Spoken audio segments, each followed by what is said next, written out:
Hello, everybody. Welcome to Azizi podcast. Today is a special day. We're discussing one of the most interesting subjects that I find for myself right now. It's a network state. And I have a special guest today, Severin Deutschmann, who I found on a network state mastermind on a Telegram chat. Hi, Severin. How is it going? Hey, doing fine, doing fine. Thanks so much for joining me here. Um, Tell me a little bit about yourself, because I remember I dropped a message in the chat. I said, "Hey guys, I want to talk about this thing on my podcast. If anyone's willing, please do." And you reached out um and you gave me like a background about yourself. You're so deep in the industry. Tell me a little bit about your background. Yeah, definitely. So right now I'm the founder of a company called OpenTelos. Our mission is to build better interfaces for a better internet, and that means that we're doing design and especially front-end development for Web3 projects in DeFi, NFTs, DAOs, and all of these fun and exciting things. And yeah, so my background, I kind of discovered Ethereum at the end of 2014, beginning 2015. It's And this was early. in a, yeah, it was like, I was super lucky. And this was like in a period of my life where I was like trying to orient myself and find something to sink my teeth in. And then seeing something like Ethereum, which is just like an alien technology that just landed on Earth that has like nothing is seemingly so different to everything else, right? It's just like fascinating, and it was just a rabbit hole that didn't let me go, and I'm still fascinated. As like it was like 7 or 8 years ago, yeah. And you've mentioned to me that so since then you were working on the blockchain related projects, and you've relocated to Portugal, and you became a public speaker on the subject matter. Talk to me a little bit about yourself. How did you become a public speaker like that?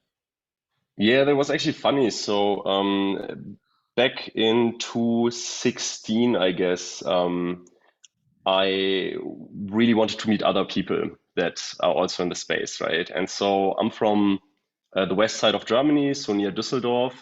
And while there were a few groups of people that were talking about this, there was not really one with a flavor that was really interesting. So I started hosting meetups. And my intention was to attract people that can come in and explain to me all of these complicated things and have people to exchange. And I quickly realized that it's hard to find people to speak on the topic, so I kind of did it myself, right? And then it really quickly began like in 2017, early on, that it just like the whole excitement grew, and Oh suddenly yeah. so many people, yeah, it was crazy just back then. And so I was like lucky enough that I was positioned there with the meetup, and so many people showed up, and this kind of like this yeah, like this social recognition and like this feeling of me actually being of service to people, right? By telling about blockchain and can explain this to them, right? This was just super exhilarating to me and just kept me motivating. And I think people could also feel this. So I had fun, people had fun. And so basically I did a few presentations, and then I just got invited to more and more places, especially in German. And so it's kind of like starting in the West Side and ended up in Berlin, kind of was the Uh-huh. path, Wow. which was a fun time over like, I think 2 years was this activity.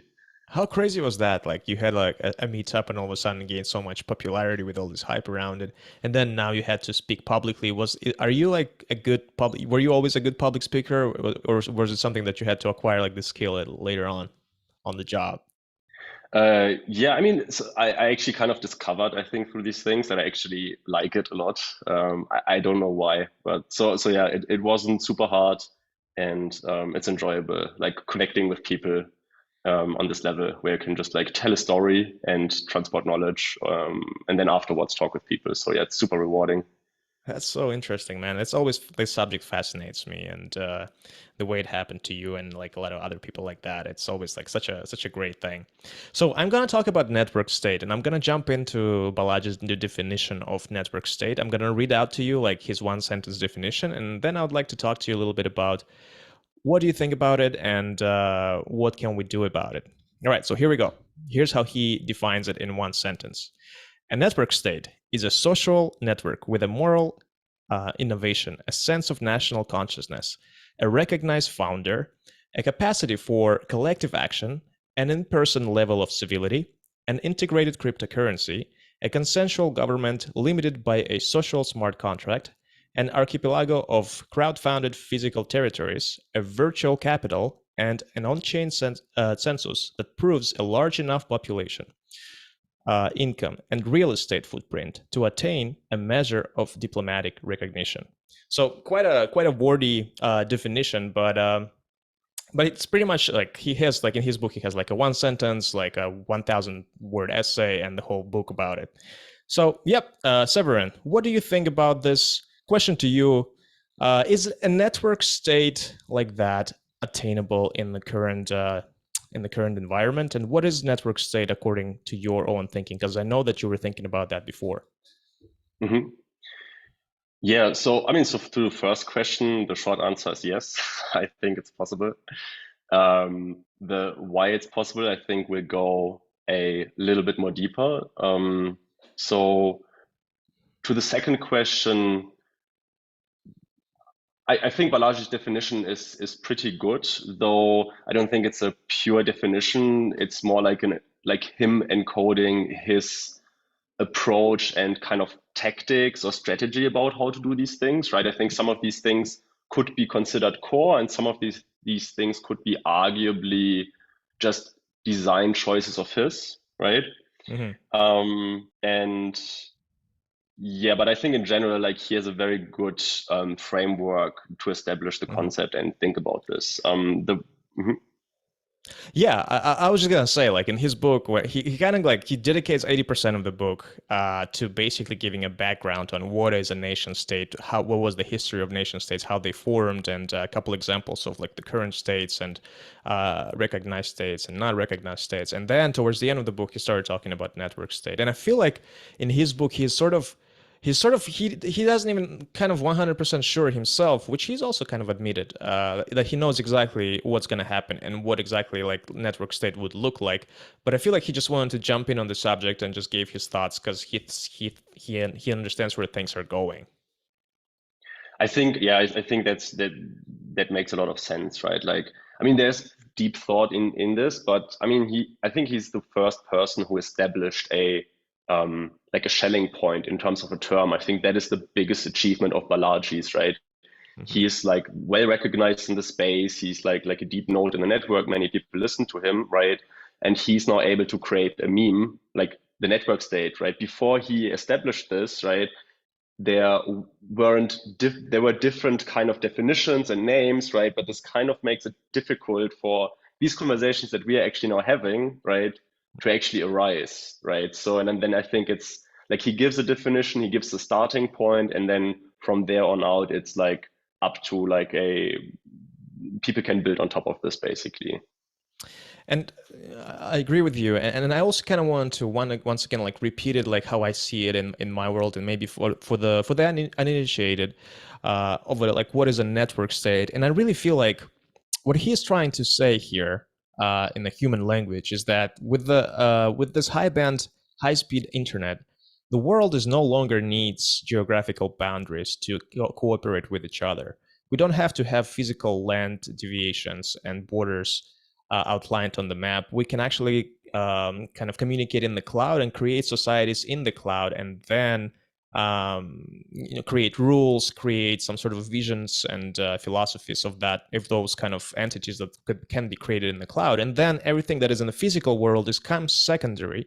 And so you don't have to fight for this physical land. You can just join, opt in, and opt out from the communities in the cloud based on sort of like a subscription model. So in my like understanding at the beginning, it was kind of like in my thought, it was like, okay, so it's like a Facebook group with like some membership that you get like, once you pay for something, you can have some rights. But he does lay down this kind of cryptocurrency on it, on-chain events and all of that kind of makes everything unique and not really replicable, and your membership becomes more valuable in it. So I just wanted to say that how I see that, and so that the people can also kind of get a little bit more of like a simple definition in my words. Question to you, sir. how do people, like with this network states, how do people attract other people to become a member of a network state? Yeah, I mean, so this like I I think this question is also a question about like what is the current kind of alternative on the market, quote unquote, right? And what is the network state trying to fill, right? So you have to understand a nation state, right? And then when you understand a nation state, then understanding like what a network state is in comparison to this, right? And then how it stands there. So I mean, so I would like to maybe have a look at build on something that you said there, right? Like having the internet where Hmm. suddenly like um, borders are physical borders are becoming something else. It's more about like digital connections and closeness in a virtual network, right? Hmm. That kind of like creates your community. And so I think like there's like two things, right? Nation state, right? Nation, right, is the culture, is the group of people that have been living on a land together, forming like same language, same religion, all of these kind of things, right?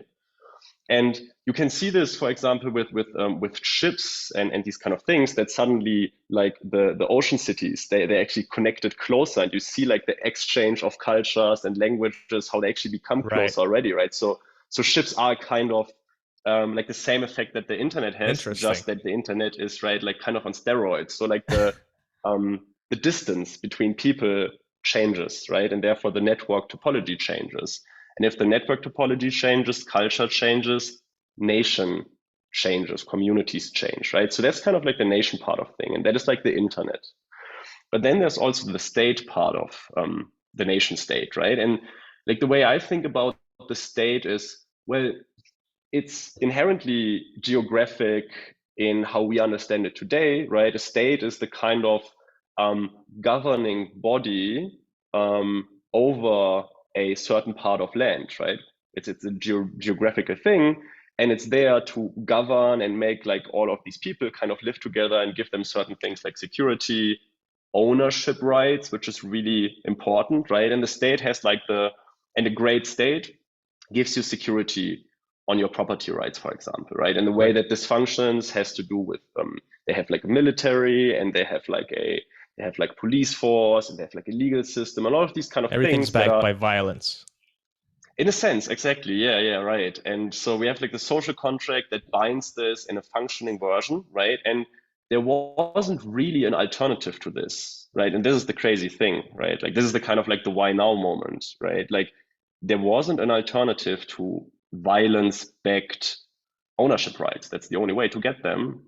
But now we have something like blockchain, which is that is why it's so interesting. That's why it's so fascinating, why it's still so early, because it is a fundamental paradigm shift on something that is like very close to what made us humans so successful. It's the ability to have ownership rights, trade with each other, and encode trust in a way that is formalized and interoperable, right? So it's like kind of what civilization is built on. And if you come from it from this kind of abstract um, first principles kind of perspective, right? I think you you might not be able to completely envision how it in all practicality looks like, but you start to kind of feel Hmm. that there's some thing brewing on the horizon, some change is coming, right? And I think like the network state is a very, very good description of how this change might look like. That's a fantastic explanation. And while you were speaking, I was thinking of this phenomenon as a startup society, and which a lot of people, including Balaji, says can be also sort of a like a fundamental thing for a network state, whereas people come together on the internet to create some sort of a like an online network, not necessarily with any sort of Web3 technology, but just like a networking, like a group of people with the common interest. Do you think what do you think about startup societies, and do you think it's a easy switch from a startup society to a network state, or what should be involved in that? Yeah, so by Balaji's terminology of things, right? Like the network state is the moment you get diplomatic recognition, right? Hmm. That's for him this moment. You can argue with this, but I think I mean these are just words and we're giving them meaning, right? So let's run with them, right? Hmm. Um, Startup society being more, from what I understand, is probably more like the community and cultural side of things, right? Which is, I think, easier, right? Like it's obviously easier to do. And then, like, I don't think it's only about the diplomatic recognition. I don't even think it's necessarily diplomatic recognition what is the qualifying criterion for becoming an actual network state, right? And my like the way I think about it is I think, well, what is the state kind of providing to its citizens, right? And to me, it seems like the state is and provides a framework or a platform for economic activity or for it's not only economic activity, right? It's like it is like a central node, or it's like a governing body of a socio-economic system, right? Hmm. And so I think the question is for something to become a network state is when can a network state provide you with these when can a network state become a platform for socioeconomic activity, right? And I think then there's like things like contract security, a legal system, also Hmm. something like a company registry. I think is a very interesting mechanism of providing services to both citizens and or like consumers and entrepreneurs, if you want to kind of like make this distinction. um and so maybe to look at this, for example, a right a corporation, right? If I'm in Germany and I set up a corporation, right, it creates trust for people to interact with this corporation Hmm. because like on one side the corporation is giving me benefits, certain, right? Like it's like limited liability, which is a huge innovation to have these kind of things, right? So it makes it easier for me to operate, right? There are some rules and regulations around taxation, all of these things, but it's also for the consumer side and other businesses that interact with me. There are certain securities they can be assured of, right? For example, if I work for you and you don't pay the bill, I can go to a court and the court is going to enforce this bill. And if you're not able to pay up, well, you're going to go like there's ways to seize your Hmm. assets, right? So, and I think this is something you can actually build something like this on a network state version, right? Where you can imagine you have certain um, a network state jurisdiction, and then you have organizations in there, and these organizations, while being sovereign to a certain extent, are not actually fully sovereign, but there is some way, for example, for an external governing body to regulate them, for example, to make sure they are like, I don't know, adhering to whatever the ethical or moral standards of this given society is. And then you as a consumer might be more inclined to work with this kind of organization compared to a fully sovereign organization because because you know that it kind of contributes to this shared vision Hmm. of this state, right? And to me, this feels, even without diplomatic recognition, like a state, right? It Right. smells like it.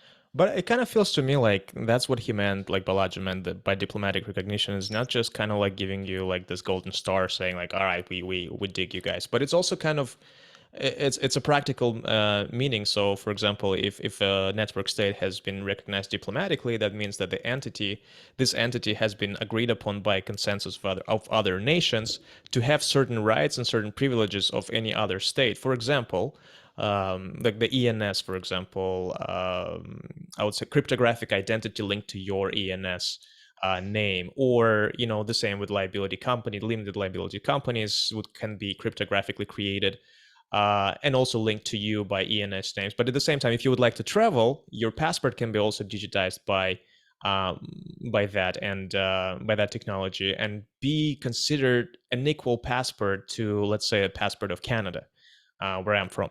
It's I feel like that's kind of like what he tries to attain, and like it gives you just this convenience. And I'm not even starting like this conversation about you can trade with the diplomatically recognized state on the international trade basis. Let's say some sort of a skill, or even like if let's say the network state does have an archipelago of several different islands around the world, how do you trade with those islands? How do you recognize them as a state, and who do they belong to? I feel like by by uh by diplomatic recognition, it simply says like we just want the convenience of having the liberty of moving from one point to another and trade with whom do we want to trade. um but yeah, but again, like your points are valid, and I agree with them as well. But it's just like I'm thinking whether diplomatic recognition may be just too much of a buzzword, but in reality, it's simply saying like, hey, we just want to be considered equal just for pragmatic purposes, and not just for some sort of a PR thing where we want to have like a seat in the United Nations and stuff like that, which of course may be as well true.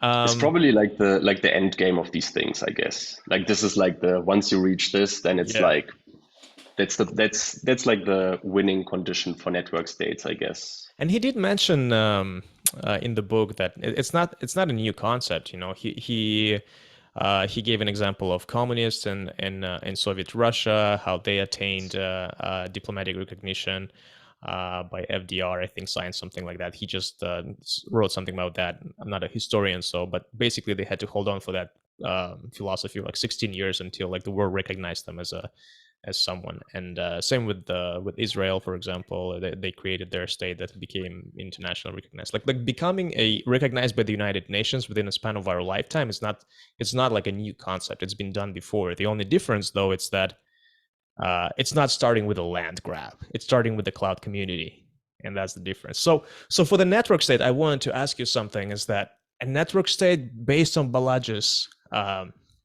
definition, has to have a leader, one leader. And that's kind of like an interesting thing, because I don't know, like, what do you think qualifies, what people should be qualified to become a network state leaders? Like, it's just like so weird and so much responsibility. Like, how do we choose a leader for a network state? Yeah, I mean, like, I mean, like this is the beauty of it, right? The way he envisions this, it's like it's a bottom-up approach, right? So the answer is basically everybody can be a network state leader. The question is just, or like a. I'll rephrase it. What are the good qualities for a leader of a network state, in your opinion? Yeah. I mean, that's a good question, right? Like, it's a very good question. I mean, you have to have a vision of things, right? You need to be able to envision a better state, right? And then you also need to be able to communicate this state to the people you're working with, right? And obviously, you also need to be able to work with people on a very pragmatic level, right? And I think also probably like going into like the envisioning part, like being good at sense making is something that I would prefer in my network state leader, right? Like I want them to be able to reason well, but do this like in a holistic manner and all of these kind of things, right? So you act on what is true. Like there's what's the saying, like what is true and what is beautiful, right? Like being able to recognize these things and enforce them, and then yeah, and then I think it's just like if you're coming from a good place, if you're coming from an honest and authentic place, you are transparent and you're acting in goodwill. I think that's a good package. Yeah, definitely. Like in the perfect world, it is. But I'm thinking like, because I was thinking like, well, it's a bottom down approach or bottom up approach. So that means if I don't like your network state, I can like exit anytime I want. But then it kind of stands true. Like, let's say like I don't like leadership in Canada, or I don't like leadership in the United States, or I don't like leadership in Mexico.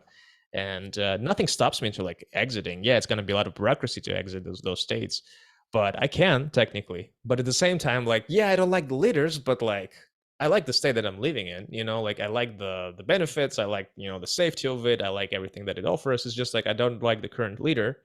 And so at the beginning I was thinking like, well, the incentives for the leader should be so that people don't quit, the network state. But then again, you can create a good enough network state where people signed up for it and they get their benefits, but then you make bullshit decisions as a leader and people don't like you, but they still stay just because it's good enough. It's the network state became so big, like, yeah, it's not worth like stirring the pot. I'll just stay in this network state because no one has anything better to offer until someone has anything better to offer. But that's my dilemma. It's just like I think we can just get to the same exact problem that we're having in the real states, in the nation states. What do you think? Yeah, I think that's an absolute valid point. It's it's probably not as easy as, oh, I'm just going to exit and therefore everything is going to be fine, right? Like, and what you're saying, right? There's like things you become attached to, right? Your community, your maybe even your business is built on top of network state, whatever, right? And there might Yeah, not even be better alternatives, right? So it's like I think this is like an age old. It's a problem as old as humanity, right? I think, and so exactly. um, yeah, I mean, there's like one body of work for corporate governance that I think is very interesting. It comes from Peter Koenig. It's called Working with Source, where he um, argues and explains like why it's important to have like just one clear source, a leader of a system, but then how this still can be great and empowering. And he actually makes the same opt-in argument, right? And I think this Mhm. works and should in general be respected. But then once you have something that is big where more and more people have a legitimate co-ownership in, right, and have a stake in, you have to think about yeah, like what is the like either you have to think about ways that you can kind of like remove the leadership, right?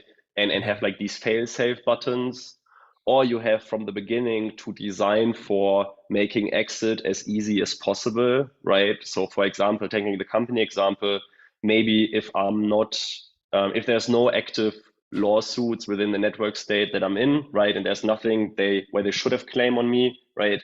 Maybe it's actually easy for me to exit with the whole organization and attach to a new network state or just be completely sovereign by myself, right?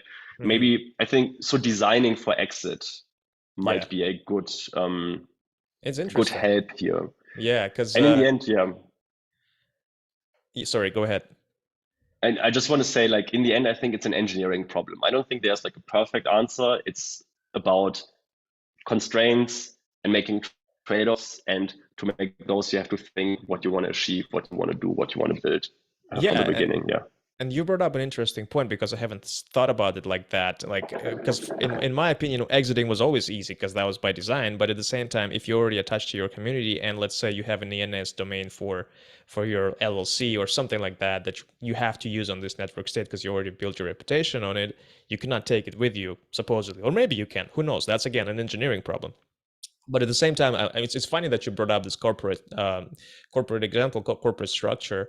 I was wondering if, and no wonder Balaji also mentioned that the consensus in such network states should be 100% rather than 5149. And so let's say a network state is built like that any sort of significant changes should be achieved through a voting measure by voting members, maybe all members, maybe the members that have some sort of a status or something like that. But it should be not it should not be a like 51% majority to achieve that kind of a change, but instead, let's say 99% majority. And that way, any sort of drastic changes that turned around from like original one commandment can be very hard to achieve, and they should be really, really making sense for everyone to achieve them. So maybe something like that as well. And then the leader and the founder of the network state, his pure operation is to be a spokesperson for the network, to become the main broker between other network states or other communities, and then just like a chief operator, basically. But nothing like strategic. Everything strategically is being solved by a community via 99% consensus. Something like that I would sign up for. What do you think about one commandment? I know we only have 7 minutes left, and I Mhm. really hope this is just gonna be like a number, like first episodes of a series of network state discussions. But I do want to ask you about the one commandment thing. We had that conversation before, and you brought up some interesting points. Balaji, in his book, says that a network state should have a one simple commandment by which everyone should abide and everyone could follow. For example, like low carb diet, everyone should like eat low carbs. Like that's like a kind of like a caricature of a commandment, but it is valid for a lot of points. What do you think? Yeah, I I understand where he's coming from, right? Like he is this Silicon Valley uh, kind of tech guy, right? And so there's like this. He's basically taking though, and he's like a VC and all of this, right? So he's taking what is working there and just like adapting it to this space. And he's obviously fully convinced that this kind of way is the way to do things. I personally, I understand on a pragmatic level why you, as a company, to focus on one thing and do it good, right, and do it well, and why this might make sense in this, right? But I think there's also like a valid criticism, or at least there's amount of skepticism you can bring towards this, in a sense that, well, if we only do focus on one problem and we just solve this one problem, it might be a kind of like, I call this like a narrow solve, right? Like it's like oh, there's one problem. Now I'm solving this problem, and after this problem is gone from the world, right? Mhm. And I don't think that's how the world works, right? Oftentimes, by solving one problem, you create another problem, like an externality that you haven't seen before, right? And so, what I'm really interested in, while not claiming that this is the superior way of doing things, right? But what I'm interested in is like the idea of a broad solve, right? Where you, right, maybe you have problems that are actually interlinked, right? There's maybe many problems, right? And just by doing one thing, it really doesn't solve it, but you have to kind of work on all of these problems at the same time. Or maybe you have to actually do a complete refactor of something, right? Because there's just like an inherent problem with the structure, and you will never get to a better state by incremental changes, right? Because like by incremental changes, you might end up in local optima, and there's some optima that are unreachable for you by this method of searching the design space, right? So I think while it is good, pragmatic, and probably successful, right? One should also consider, I think, the more brave approach and of doing maybe a more complex solution. And it's kind of a trade-off, right? Like I think your long-term potential becomes better, but Mhm. it's even harder to get it started because it's hard to communicate what you're actually doing. It's hard to reason with your contributors about what you're doing. The more complex your solution becomes, right? So it's like um, yeah, so it's like it's an idea, it's a criticism, but I think it's just like perspectives and tools in your toolbox of how to approach these things. Yeah. I agree with you. It cannot be as simple. You cannot switch like a constitution of a country with like a one commandment, just like that with a snap of the fingers. There's definitely some more complicated formula should be included. Perhaps it should be like a one commandment with like if then clause or something like that with like a structured formula, like how do we want to go about it. But Severin, this was a great conversation, and we're running out of time. And I just wanted to thank you very much for joining this network state discussion. And I hope we will do it again. I do definitely want to have more conversations like that. And how can people find you and tell us anything about your projects? And if anyone wants to reach out to you, where can they find you? Yeah, so I think the easiest way to reach out is over Twitter. So you find me on Sev Deutsch, which is SEVDEUTSC. And then opentelos.com is the company. So there you can also inquire about things. And just send me a message. We also have the Network State Mastermind. I don't know if we have links. Maybe we can I'll drop provide the the links. Awesome. Yeah. So everybody who is interested in network states and wants to talk about this and wants to discuss with like-minded people, we have a small but awesome group and I invite everybody to join. And yeah, let's talk and see where this goes. Yeah, that group is growing rapidly, and I see the discussions there are starting. They're very interesting. Severin, I really appreciate your time. Thank you very much, sir, and I hope you'll come to my podcast again. We'll do so. Thank you very much.